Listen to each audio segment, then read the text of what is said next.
Voici un long discours sur les récits ésotériques sur les origines de l'Antéchrist. Mesdames et messieurs, chers amis et curieux de l'inconnu, je vous invite aujourd'hui à plonger dans un univers fascinant et complexe, celui des récits ésotériques sur les origines de l'Antéchrist. Cette figure mythique, présente dans de nombreuses traditions religieuses et philosophiques, est souvent associée à la fin des temps, à la destruction et à la décadence. Mais qui est vraiment l'Antéchrist? D'où vient-il?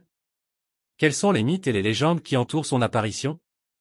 Tout d'abord, il est important de noter que le terme « Antéchrist » n'apparaît que dans les textes chrétiens, et plus précisément dans les épîtres de Jean, où il est décrit comme un être qui nie la divinité de Jésus-Christ.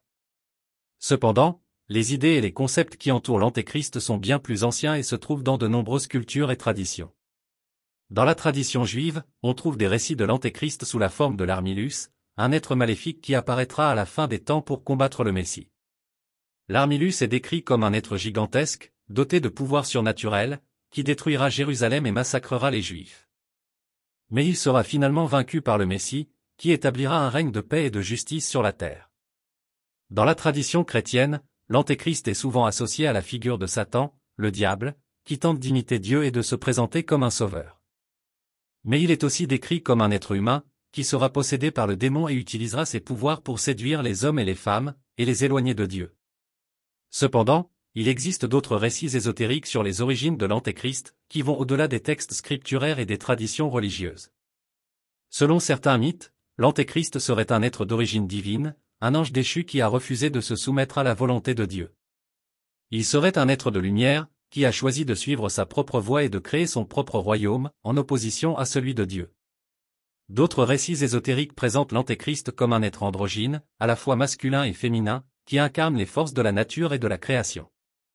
Il serait un être de grande beauté et de grande intelligence, capable de séduire les hommes et les femmes par sa parole et par ses actes. Mais quels sont les symboles et les archétypes qui entourent l'Antéchrist? Pourquoi est-il souvent représenté comme un être de grande beauté et de grande intelligence? Pourquoi est-il associé à la destruction et à la décadence? Selon la psychanalyse, l'Antéchrist incarne l'ombre, la partie de la personnalité qui est refoulée et cachée. Il représente les désirs et les pulsions qui sont interdits par la société et par la morale. Il incarne la liberté et la révolte contre les règles et les conventions. Mais l'Antéchrist incarne aussi la dualité, l'opposition entre le bien et le mal, entre la lumière et les ténèbres. Il représente le chaos et la destruction, mais aussi la création et la régénération.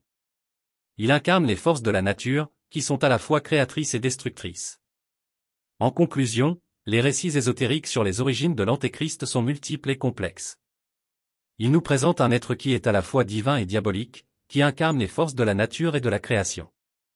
Mais ils nous montrent aussi que l'Antéchrist est un symbole, un archétype qui représente les désirs et les pulsions de l'homme. Il incarne la liberté et la révolte, mais aussi la destruction et la décadence. En fin de compte, l'Antéchrist est un miroir qui nous renvoie notre propre image.